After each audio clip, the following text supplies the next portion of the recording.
the lane, 15, 10, touchdown Chargers!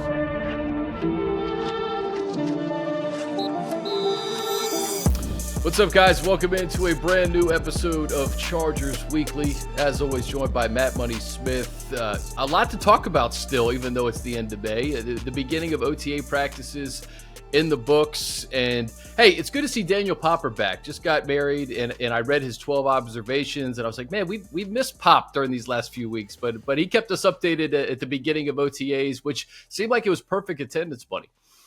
For the most part, yeah, and congratulations to Pop and his beautiful bride, and we do have a heck of a team of beat writers, so good to see everybody out. And as we're recording this right now, we've got basically an OTA, the final one of this week, kind of being put in the book. So they're going through it right now as we're talking, and likely going to have a couple more. And tip of the cap to Josh and the whole PR team for making all these guys available. This is not normal that you get to hear from the strength and conditioning coach, the defensive backs coach, the linebacker coach, the D-line coach, the run game coordinator and tight ends coach. It's been a lot of fun and incredibly, I think, educational and interesting to hear from each of these guys and their path and how they got on the staff and what it's like to coach for Jim Harbaugh and what their vision is, because it's not just coordinators, it's position coaches and everybody's important. It's been great. So again, just, shout out to Josh and his team and Coach Harbaugh for that matter. A lot of coaches don't like their assistants talking for making these guys available and sharing their coaching philosophies and ideas with us. How about the NaVorro Bowman? I would highly recommend everybody go listen to that. That was just fantastic. Their linebackers coach, who obviously played at an all-pro level in San Francisco under Coach Harbaugh, just a really interesting 15 minutes or so of him talking about coaching and playing and how he sees the game. Yeah, he said he was out of the league or out of football for about 5 years and then got back into it and put a bug in Coach Harbaugh's ear that he may be interested in coaching. And that's where I was going next, Money. It's so cool to hear the stories of all these guys, but specifically to have a guy like Nick Hardwick on one side of the football who's played the game, who played with the Chargers specifically and knows what it's like in that locker room. And then on the other side, a guy like NaVorro Bowman. I think it just shows what Coach Harbaugh is all about, right? He's got his guys, but he also realizes that, hey, there's ex-players that could be really good coaches in this league because they were really good players and highly intelligent players. And I'm with you. I thought the NaVorro Bowman 15 minutes was fascinating. And, we usually play clips here. Just listen to the full 15 minutes because I don't know if there's a specific piece I even want to pull. All of it was great. Yeah, there's a theme from all of them, but picking up, it's a great point you made there, Chris, picking up on what you were saying. And it is something that NaVorro had shared in that presser. And it's one thing to coach it, but for whatever reason, players just receive it differently and they hear it and they implement it a little bit differently. And it's kind of the thing that he was talking about that he had figured out while he was coaching at Maryland. Not his alma mater. He grew up in Maryland, went to Penn State, but ended up getting on the staff with Coach Loxley and was kind of talking about how he realized, there's sort of this weird communication gap. And he had mentioned how it's good for him to be able to talk to these guys like, I know what you're confused about. Here's the way it works as a player, and especially a player at that level. Coach Hardwick on the all-decade team, and Bowman, in the conversation is the best linebacker in football. When he was out there, that goes a long way. And I think the one thing that does too, Chris, is technique, fundamentals, communication, seeing it, being in the middle of it when the bullets are flying and understanding how to read and react. And that was something that Coach talked about a lot, that, the difference with this particular scheme is there's an onus on the players to change, to shift, to adapt. And it's not just a play call and go out and execute this exact play call. It's, hey, when that ball snapped and you see something, we're going to try to get you ready to react to everything we anticipate happening, but it's up to you and it sounds like, and it's funny because, all of the coaches almost had the same sort of answer or the same, bit of info that they shared, which is, there's a tremendous amount of responsibility on defensive backs. There's a tremendous, it's great how much responsibility the linebackers have. Like nothing works without the defensive line. So we know how important we are, which is great, right? That's what you want. You want every player to feel like they are imperative to the success of this defense. And that's been a theme that's come through to me and maybe it's just communication and it's messaging, but it comes across as every single player feels like they are incredibly important to this working out. And really that's what football is, right? I mean, you always hear the analogy of 5 fingers on a glove for the offensive line, but football is more than just 5. It's 11. There's another 6 guys out there, and it's as simple as one thing breaks down and the whole thing collapses.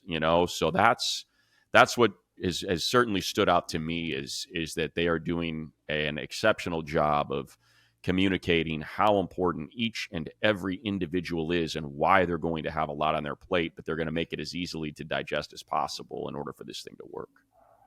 You could tell NaVorro too was excited about the room he has with Deion and Junior, who Coach Harbaugh and Joe Ortiz talked about his instincts when he was selected, and NaVorro was banging on the table for Junior. Independent of the Michigan connection with him and Coach, but to have those guys, to have Denzel back, who was again a character at the podium, comparing Jim Harbaugh to Will Ferrell. So good. But what's cool about this time when you have a new coaching staff, Money, is that you get to observe all the differences from past seasons. And just to see some of the veterans come in now that Joey and Khalil are in the mix, and all the vets are together with the rookies, with Coach Harbaugh, this next month or so is going to be fun to see how they gel, how they communicate, what we hear from the veterans here in the coming weeks before mandatory mini camp. All these subtle differences. You mentioned like the 7-on-7 that Coach Staley used to do in OTAs versus the 11-on-11 during OTA practices this week. Just those are the little things that you look at and you kind of monitor as we go into training camp. Sure. We didn't see any 11-on-11, which is fine. Whatever, everybody coaches differently. That's how Coach Staley wanted to run it. But, I do the Believe show with Lowe and that runs on Bally's on TV. And like, man, he could not have sat up any straighter and been more fired up. And he's like, and I, he got so excited, he kind of let it fly a little bit. So some of the language I can't use, but he talked about, that OTAs set a tone, that OTAs, because he's like, you're just coming back in, you're just sort of getting reacclimated. He's like, and when you show up and it's like, oh no, we're going to find out who's ready, who's going to be buying in and who's, and, I think Popper detailed that in his article in The Athletic as well. And that's, you're practicing for 2 hours, and now you got 15 minutes from Ben Herbert, and it looked like there was no drag at all, that these guys were still fully bought in and going through sleds and medicine balls and all these workouts with him as though it was the first quarter of practice, not the last. So that does set a tone. And that's, again, to keep referencing the same 15 minutes, I think we're probably doing a pretty good job of making sure you go back and listen to it. Coach Bowman pointed out, he's like, it's OTAs. And I had to tell Junior to slow down a little bit. Hey, we're just trying. What we're doing is we're preparing you. We're preparing you for practice. We're preparing you to be a professional. And you don't need to go 100 miles an hour right now. It's okay to walk through this as we teach you technique, communication, read and react. And it's again, I'm not trying to take a shot. That's not my intention. I think if you go back and listen to past podcasts, I was buying into what Coach Staley was selling, and I was excited by it for sure, but it just sounds different. It is very much as simple as it is, and it's something we've repeated here often, the Jim Harbaugh-ism, or wherever he took it from. What's good for the hive is good for the bee. There's so much of that in all of these players. Like, it's togetherness. It's competing for each other. It's competing with each other. It's that there's a lot of that going on right now. And it feels like that's the foundation, that this is why it is so critical for you to memorize that. But when you get out of here, you still got another 5-6 hours of work to do. You have got to be, because it is up to you to make sure he doesn't fail. If you fail, he fails, and he fails, and we all fail, and we can't have that. So make sure you do, the old Bill Belichick, do your job. So let's make sure you're not the weak point. And it just feels like there's an awful lot of that. And that's why it's 11, and that's why there's no music. They're not banging music like we were used to, for a while now. It's been a very music heavy OTA. None of that. This is a professional football organization. You are a professional. You are being paid to do this. And this is how we will conduct ourselves as such, because we believe this is the focus, the pinpoint focus that you need in order to win these razor thin margins on the field that lead to wins instead of losses. I love it. And listen, there's hope around the league when you see these OTA practices, and everybody does it differently. Like I see what Dan Quinn is doing in Washington, and the coaches are all fired up, and it's more like kind of right. the Pete Carroll school of coaching. But the music thing is something little, but I think if you're a Charger fan, it's fun to kind of dive into the culture of this team, what they're going to do, what they want to do, how they're going about their business in the offseason. Because I'm not saying it's right or wrong. It's just very different from what we've seen here. And the silver lining when you think about that is who's at the head, and it's Coach Harbaugh. This isn't somebody who is a first-year head coach or somebody who doesn't have the NFL experience that's doing this. This is a guy who has done it at every level. And he's the leader here. And you could tell through all those coaching press conferences, Bunny, through the players speaking, the respect that they have for Coach Harbaugh, what he's done in the past. And that's, I guess, just to go back to my original point of just this next month, to see some of these veterans who may not be used to this, how they respond to it, how they gel with all these new players that are on this team, whether it be rookies or guys that were signed, and just how the franchise is kind of being remade right now this offseason as we get to that critical time at the end of July in training camp where this thing really starts to get real. Yeah, again, another great jumping off point that you bring up, Chris, and that then takes us kind of to and I'm not saying just go watch the Bowman, go watch them all. The Clinkscale presser is great as well. The defensive backs coach is, and there was so much to take from that, but something that you just mentioned kind of jumped out at me, and it's the follow through, the commitment and we heard it from Ben Herbert, right? How did you hook up with Coach Harbaugh? Well, there's this initial connection, and things don't line up, and then they do, because there's follow through, and we know how important that is. And it's something that is probably not one of my stronger qualities, and whatever I want to blame it on, product of being spread too thin or whatever. But like, you see the follow through from Harbaugh is, and the way coaches talk about him, it's just different. It's what Coach Clinkscale said. He's like, yeah, I was coaching at Kentucky, and Coach Harbaugh reached out, and for whatever reason, he's like, I just wasn't ready to go. He's like, but there was something about that conversation that we kept in touch.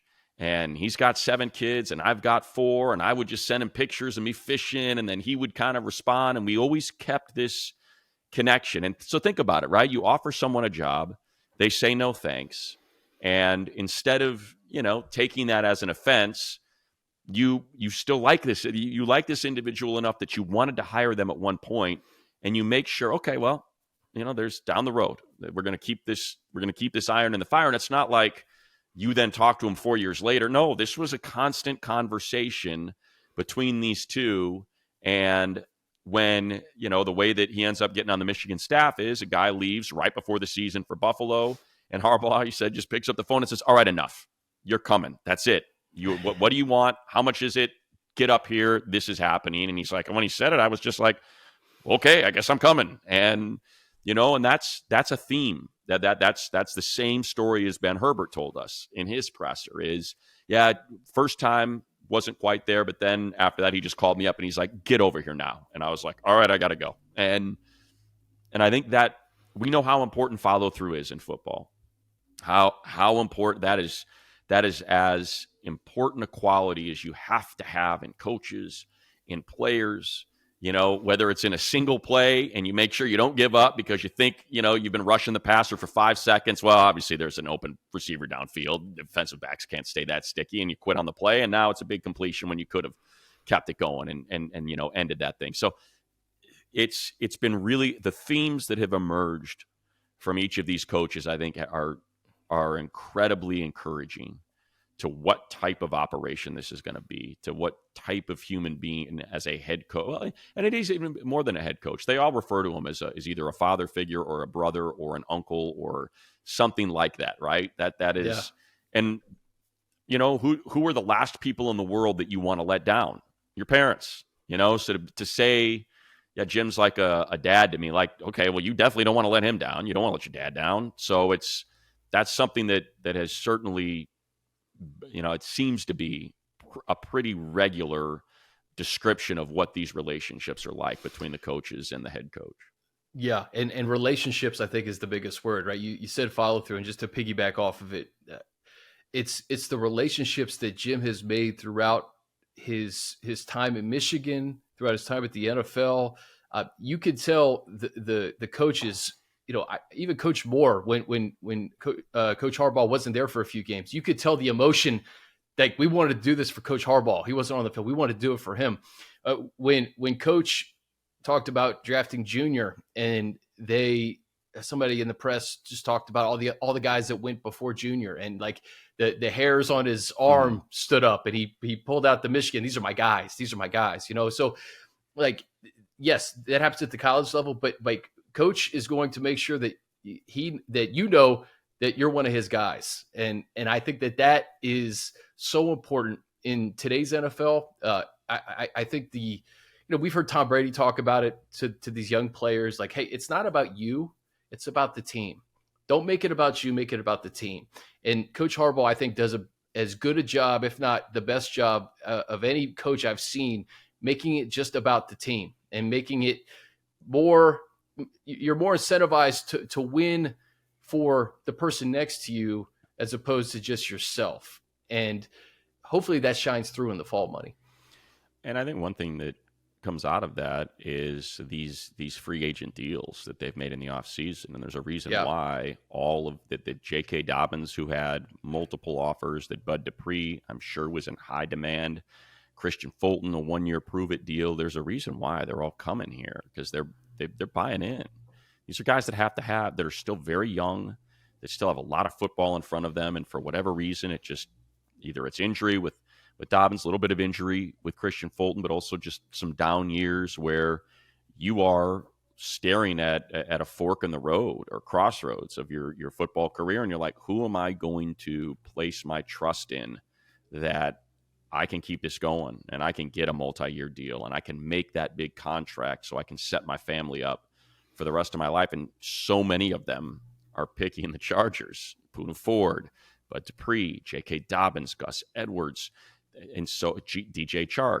Like, to me, that is indicative that because it's not the most money, right? I'd be hard pressed to believe that the Chargers are offering them, the most money. What I'm saying is they're not offering them less, but I'm guessing it's comparable. It's A or B. They're both level, and it feels like every player that they've wanted is taking their offer against the other one that's, I would assume, very comparable, if not dead even. The only one I can think of, they brought MVS in, and he decided to go to Buffalo instead of here. But that could have been a product of, they had just signed DJ Chark, and it's like, well, that's kind of my position. It's the speed receiver outside X. I don't know if it makes as much sense for me to go there. But to me, that's an indication of what you're talking about, that there is this trust from these players.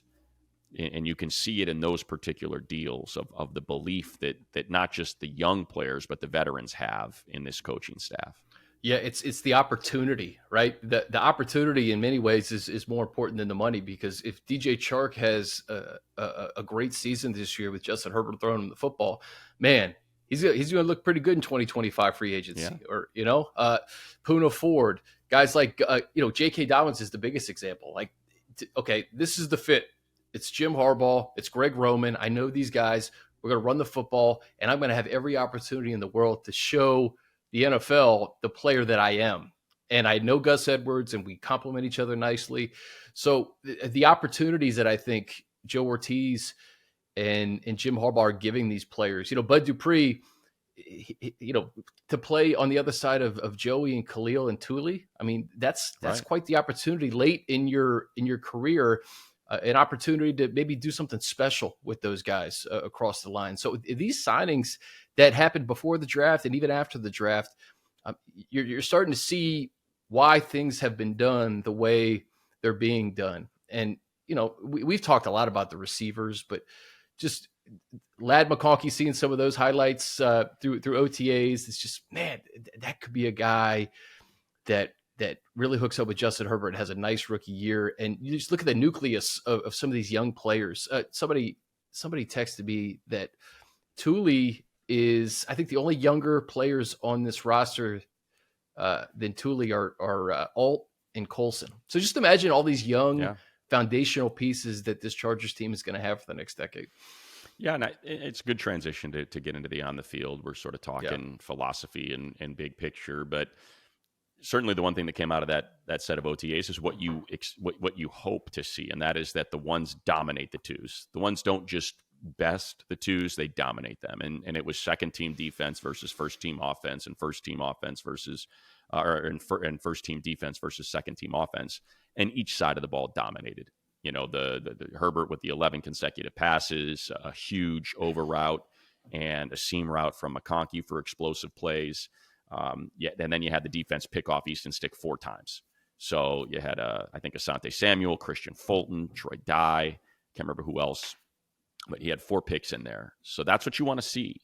You want to see the ones dominate the twos, and that certainly is what was happening out there. And it does sound like something we suspected would be the case, and there's already some chemistry happening between McConkey and Herbert. It makes too much sense, the way he plays. And it was good to read that he was moving all over. And that's another theme, is you don't, and this is pretty common. It's not like this is exclusive to the Chargers, but you never know. And to hear that, we're trying everyone everywhere. McConkey's getting snaps outside, he's getting snaps inside. Same with Quentin, same with all of these receivers, same with the defensive backs. That Coach Klingscale said, no, they all have to take reps at nickel. Now, maybe they're only a third down nickel. Maybe they're not a first and second down nickel, or they were an outside, and now we realize, no, they're better inside. And he said it's a position of attrition. It always has been. So you have got to have guys ready to play every single position, not just forcing them there. And the way that it lined up in that first OTA that was open to the media when they were running 11 on 11, it was Fulton and Samuel on the outside and Jasir on the inside playing nickel. But that they rotated. That first team defense saw some Tarheeb still in the slot, saw some Cam Hart on the outside. So it appears as though there's still quite a bit to be sorted out with particularly the defensive backfield. Same with safeties. When Derwin was moved to linebacker, was rushing the passer, and they put an extra safety on the field, it was a rotation with JT Woods and AJ Finley. So it feels like of all the position groups, that's where the heat is. The heat's in the defensive backfield to figure out how they want to put this puzzle together. Yeah, that third safety, how they deploy these cornerbacks, and then the offensive line with Trey Pipkins potentially moving inside, Jamari Sawyer, some good competition there. We've heard Coach Harbaugh talk about McFadden. I just want to get this right. Joe Alt's 21 years old. Yeah. Thule's 21 years old, and Junior Colson is 21 years old. So, like, when we talk about the most important positions on the field, like, Joe Alt is going to be just a rock on the right side. Who knows what happens in the future, but you're going to have him for the next decade. Thule, edge rusher for the next decade. The quarterback, your defense, Junior Colson, for the next decade, man. I mean, to have these young players, Ty, our photographer, sent me these ages, and I was like, man, it's pretty fascinating to see how quickly they're going to be able to build up. But just to go back to the offensive line money, what do you think we see going into training camp, like those first 5? It seems like a real possibility that Trey Pipkins could play guard. It's up to Trey. It's up to Trey. I feel like we talked about this here and just what he's got to do. The difference between tackle and guard. Tackle, you got to, you're going to get punched in the mouth every snap. Every single snap, you're getting punched and you're getting beat up. And that's a little different than tackle. Tackle's a little more finesse and a little more pass pro and guiding and redirecting. Guard, it's a street fight. And so It's, people talk about build and arm length and sand in the ass and all that. And yes, that is all important. But ultimately, in talking to some people that are very good at offensive line, that's the number one thing. To take and I may have even said this last week, but I just think I think it applies. It's the Marshawn Lynch quote. I'm all about that action, boss. Like, if you're about that action, Trey is built to do it. He's big, he's strong, he's long. You don't have to be 6'3" and wide ass to play guard. No, I mean, you can do it. Yeah, now you got to have an anchor and you got to be able to hold and you got to be able to push forward. But Trey can do it. We know that. It's just a matter of if he's comfortable moving from tackle to guard and getting your throat punched every single snap. It's different, but it's happened. It happens all the time. Guys kick in. Happened with the Chargers. We talked about it with Clary, with Jeremy Clary. He was the right tackle. They draft DJ Fluker. They kick him inside. He dominates, completely dominates, going from right tackle to right guard, and they end up making a run because he was part of that offensive line group. Chris Dillman, same thing. They flip him over from one side of the ball to the other, and yeah, this works. So you just never know. He's never been asked to do it, so we don't know. But with what we saw, it's a rotation. Sawyer, guard, tackle, Pipkins, tackle, guard. So that appears to be what it is. It's going to be one of those two guys unless something shakes out post June 1 cuts and there's somebody out there that they really like that they want to put out there instead. But as it stands right now, and again, that is something that is not going to be sorted out until pads are on and it is full go, because it's all about the physicality and whether or not you're comfortable with it. So there's two names on the offensive line I want to run by you, because I think at some point during their time as being Chargers, they popped a little bit, and for whatever reason, they haven't played. And more so, the first one is Brendan Hymus. Do you remember that preseason he had with, I think it was Slater's rookie year too? And he was moving guys in the preseason, and for whatever reason, he didn't play much the last few years. And I wonder if this offensive line coaching staff can elevate the play of guys like that. Hymus, Jordan McFadden is a guy who didn't play much until the end of last year. We heard Coach Harbaugh talk about him, but maybe these are a couple of wild cards that can really elevate their play. And obviously Zion, we've seen how big Zion has gotten this offseason, and him in the weight room with Ben Herbert has been amazing. But how he kind of can transform that and I guess translate that rather to the football field in his third year is going to be another big question mark for this team. So Hymus, if I remember right, Hymus was drafted, he was a tackle, and then they made him a guard, and now he's kind of been pushed to center. So there's two ways to look at it, and one is probably would have shown it by now, especially considering the attrition that the Chargers have experienced on the offensive line, and makes you a little hesitant to project, okay, they can do this when they just, for whatever reason, have not earned those reps yet. We do have a little bit of film on McFadden, and it's not fair, but just got totally dominated by Chris Jones, which, yeah, he's the best defensive interior lineman in the league.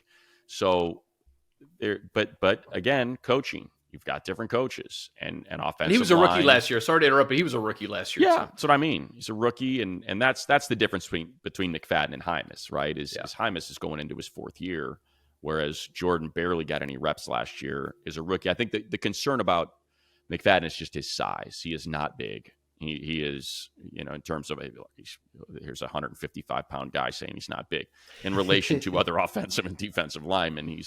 He's on a little on the small side, and I think that's why you heard a little bit of center and maybe center only for McFadden.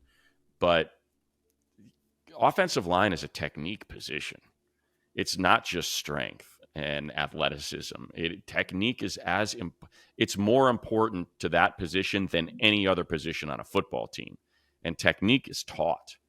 Technique is it's not a something that you just have or you don't. Now you have the athleticism to implement the technique, and you have the body flexibility to implement the technique that you're being taught. But if you're not being taught properly and technique is not something that is priority number one, then yeah, what you're speaking to is certainly in the cards, and you have a new set of coaches that can unlock that, and maybe you do have the strength and athleticism and intelligence to be able to do what's asked of you. You were just asked to do things that perhaps let the whole group down, or weren't taught properly. So I get what you're saying, and they didn't draft a center. They drafted. They didn't draft a guard. They signed some in free agency, but yeah. So that would lead you to believe that they like what they saw, and they believe that they can correct some of this stuff and make do with what they have on the roster, and instead decided to attack some different positions in the draft. Yeah, competitors welcome, right? It's right. Sawyer, Pipkins, Zion, and a host of guys. We talk about Barnhart from Michigan, a guard that yeah, he played with the second team. Played with the second team. Defensively, we talked about. I think Popper mentioned too, just the fact that Derwin was moving around a little bit. Who wears that green dot is going to be intriguing. It sounds like it could be Colson. He knows the system. It would be different to have a rookie calling the plays this upcoming season. But Bowman put the kibosh on that a little bit. He was asked specifically, I'm sure you remember that in the presser, and he just said, yes, he knows the defense better than anyone, and it's early, but that's a lot to put on a rookie. So I'm not saying he completely shut the door on that, but he did not sound, for as enthusiastic as he was when he was asked about Junior wearing the green dot, that enthusiasm disappeared pretty quickly. He felt, and that's something to remember. These guys are taking on a lot, man. They're trying to figure out so much and dealing with a level of physicality that they did not have to deal with snap in, snap out, week in, week out, depending on the opponent in college. So to now make them the captain and responsible for all the calls and getting the right guys in the right spots, that may be a little much. The other thing that he said about the linebackers that I thought was just, very upfront was, Dan was here last year. That's his. Don't give up the position. For a guy that could not get on the field last year with that last coaching staff, much to our chagrin, considering the level of play at the linebacker spot and how disappointing it was at times, he could not get his reps in, that Bowman would say, oh no, he's a guy that was here. That position is his. Now it's up to him not to give it up. So that's encouraging for a guy that we liked watching practice and liked watching play in the preseason, and felt like, yeah, dude, this is a linebacker. This is an athletic linebacker in the NFL in 2023, and he's built with the extra 20 pounds that the other guys don't have that play the way he plays, to be able to thump and tackle and create violence at that position that you need to. And yet he never saw the field. So to hear that from Bowman was also very encouraging. So I don't know if it's Henley and Perriman. His answer on Perriman was interesting because it almost sounded like more about the intangibles and the knowledge and the presence and setting a tone. And this is how we practice, and this is how we prepare, and this is what you need to do to be effective, as opposed to the game day stuff. That seemed to be the way he described. And he mentioned, when I knew Denzel was out there, I specifically said, we got to go get this guy.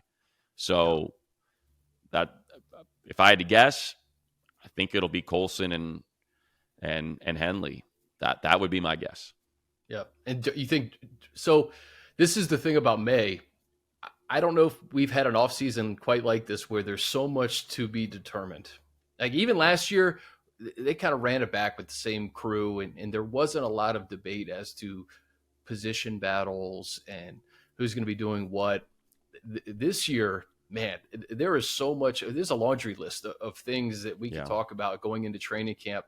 And fans are intrigued, like who's going to call the plays? Is it going to be Derwin again? And is it going to be too much for Derwin? Are they going to take less off of, take a little bit more off of his plate so he can just play a little faster? Or, is Junior going to pick up everything in training camp to a point where they're like, hey man, we got to give it to him? Or is it going to be a guy like Denzel or Henley?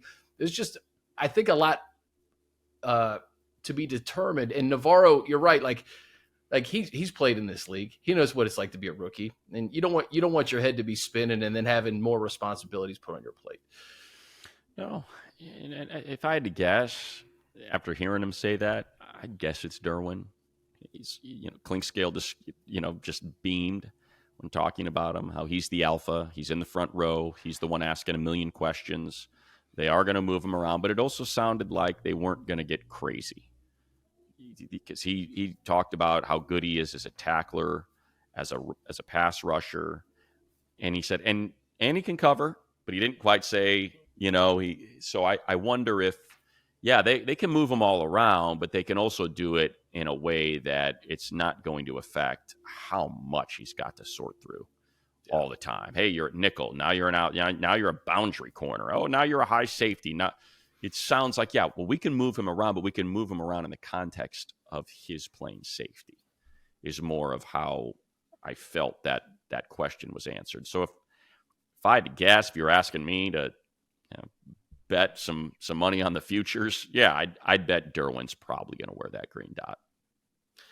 JT Woods, what a year it is going to be for him in terms of proving himself. Yeah. That third safety, you look at all the different position groups that are to be determined right now.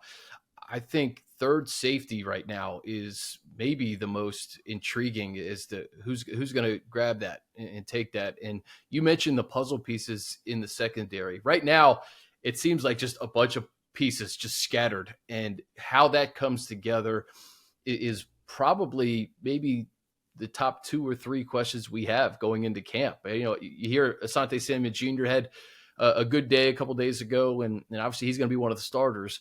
But how they weave these rookies in, and some of these veterans who were here with the previous administration, that's one of the top questions that I have going into that first training camp practice in El Segundo. Yeah, and again, as they described, it's OTAs. We're not, we're trying to prepare these guys and get them as ready as we can before they leave for those 6-7 weeks and come back in July. So it's all just beginning. None of it's been real football. It's been sort of theoretical football. This is what we like to do. This is what you do. Can you comprehend? What would you do in this situation? Here's the pre-snap look. Here's the snap. So it's a lot of that. And especially in the case of, like you mentioned, JT, looks the part, certainly looked the part at Baylor when he was picking off 6 passes, picking off 6 balls, and then just gets out there and all of a sudden it speeds up and it got tough for him. So, and again, June 1st is a big day because post June 1st cuts, the way it affects the cap will affect who is out there and whether or not they're ready to, because they've been adding, right? Bud Dupree's a big signing. DJ Chark's a big signing. Like, those are guys that are going to make the roster, that are going to be starters, rotation, like heavy rotation players. And there could very well be quite a few more available. Maybe there is a guard. Maybe there is another center. Maybe there's a safety. Maybe Justin Simmons' number drops to a point where he just wants to get on a team where he's going to go out and show it. And now we're having the question about Alohi. And how does this shake out now at the safety position? So there's so much more that can change just because we've now hit the second wave of free agency and we're about to hit the third wave. And the third wave is a pretty big deal because that's the post-June 1 established vets who tend to have bigger contracts. And for whatever reason, their teams are ready to move on from them. Yeah, Justin Simmons, Xavier Howard are the 2 big secondary names that have yet to sign. And I'm sure that they've been in touch with teams. It's just a matter of maybe that post-June 1st getting on. And, there's also something to be said about veterans not really wanting to partake in training camp. So maybe some of these guys, 100%, Hey, before we get out of here, you want to talk a little bit about Roger Goodell's press conference, potential of 18 games and just the new wave of what we're going to see with these schedules. Yeah, I thought it was interesting just because we see so many Charger fans on the road. They travel really well. I don't think they get nearly enough credit, the Powder Blues, for ending up in these cities when we're on the road and we're walking around the field and we see them all. And it's always fun to interact with them. If you ever see us and you recognize us, which is ridiculous, but if you do, be sure to holler out. We always love chatting with you because they're typically down, barking at the coaches and everybody that they know. And it's wonderful. But so 18 games, 2 buys, it sounds like that's coming and coming sooner than later. And it was something that I had heard probably 3, maybe 4 years ago was the first time I had heard. And I don't mean just like, this would be, I heard this is going to happen. It's going to be 18-2 because believe it or not, it ends up making more sense. And it was before the 17th game was added. It was like 17-3, 3 preseason. That's what I'm talking about. 18 regular, 2 pre. They're always going to keep it at 20. But they would say 18-2 makes more sense because we can give a second bye. We'll elongate the season by a week. The second bye is going to be huge. We know, talking to players, how much they look forward to that bye week. And so to get a second bye in there, to add one more game is really more valuable than, because they're going to get another game check, so they're going to make a ton more money. But it's better than 17 with one bye. Like that, the idea of 18 and 2 byes is better than 17 and 1 bye. So that to me feels like, just figure the money out and get that sorted. And then what I had also heard way back when, before the 17th game was added, was that when the 17th game was added, when they were pushing back on 18, it was going to be 17. It's a business. It's a business that makes billions of dollars. The way that they would extract the most money was to make this, you would get 8 home, 8 away. Your 17th game's an international game.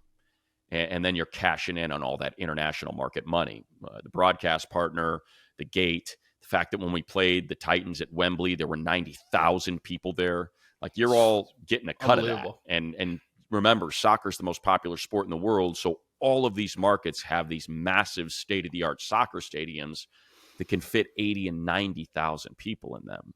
So the market is just too lucrative and there's a reason why there's 3 London games, a Brazil game, a Germany game. Like, we're going to start once Estadio Azteca is finished, we're going to start seeing 2 a year in Mexico City, because that thing, when we were down there with the Chiefs, there were 80,000 people at that thing. Like, that's what we're going to see. That's my prediction, is that 18 with 2 byes and the Super Bowl on President's Day weekend, officially making Super Bowl Sunday a holiday because it's a federal holiday the next day, now that you're playing it a week later. It all just lines up. And it's just a matter now of, how do you split a $10 billion pie, and how much does each side want? And that's where things always get complicated. But I would be very surprised with the Rams announcing that they're now partnering with South Korea, Japan, Australia. You've got all of these markets lined up and ready to go. Look, the trip between here or San Francisco or Seattle or Arizona to Japan is no different than us flying to Germany. So why would they not, tap that market? There's 80,000 seat stadiums in and around Tokyo, soccer stadiums, outdoor stadiums, where you can play a Chargers, 49ers, Seahawks, Rams, Cardinals, and it's no different than the teams from the East Coast heading on over to Germany. So to me, that lines up. Australia, now that's a hawk, man. That's a freaking hawk. We have to play 2 games at Australia just to maximize that one. That's pretty gnarly. Hey, you remember 2018? This is a little inside baseball for our fans, but I'll never forget this. We were down to 1 play against the Titans to potentially go to overtime. Had we gone to overtime, we wouldn't have made our flight. We wouldn't have got home that night, right? Flown to Miami and sat on the tarmac for like 4 hours, and then flown back to LA because for whatever reason, the lane wouldn't be open from London to LA, the particular lane that you're allowed to fly in. So we would have had to flown to Miami, sat, and then, sat from, 2 a.m. until 4:30 or 5 a.m. and then flown the rest of the way. But was it Jeff Fisher who was? No, it was, what am I saying? Not Jeff Fisher. It was Mike Vrabel. God bless Mike Vrabel. It was right? Vrabel, yeah. For going it was for Vrabel. it, for going for 2. And the Chargers got the win, and it was a fun flight. I think we were looking armrest wouldn't go up, and I had to sleep with a freaking armrest in my back for 6 hours. We were looking at a photo. I think it was Tyre Bikes showed us a photo of you and DJ at the final call, and you could just tell how conflicted you're trying to call the game, but you're also realizing that, hey, this goes the other way. Exactly. We got problems tonight. We got problems. Exactly. Exactly. Very true. Always thinking about logistics. You got to. You got to. Yeah. All right. Well, you know what? Hopefully international is in the future of the Chargers. Not this I'd love year. it. We were hoping for that Germany game, but the Giants got it. I think it would have been really wanted it. a little more intriguing to have Jim Harbaugh in the Powder Blues out in Germany taking on the Panthers. But what do we know? I was hopeful, but alas, here we are, stuck in this just horrible market of Los Angeles for all of these games. Yeah, instead of Germany, we will go to Carolina week 2, followed by a week 3 trip to Pittsburgh. So back-to-back East Coast trip. So it'll be fun. All right. Hey, I was texting with Popper. We'll try to get him on maybe next week or the week after, Sure. Get his thoughts on everything. I know he was gone for a chunk of the draft and post-draft stuff. So get his thoughts and observations. And what do we got? We got so next week will be an open week because the next round of OTAs is May 29, 30, and 31. So next week's wide open. Nobody's doing anything. Today's the last day of this this round of OTAs, 2021 and then 23. They had yesterday off, the day we're recording this on May 23rd. So perfect. Cool. We'll do that. Appreciate you. If you're listening in May, late May, you're a diehard, and we appreciate your support. Right. Freaks. Freaks. We love you. We love the freaks. All right. For Buddy, I'm Chris. This has been Chargers Movement.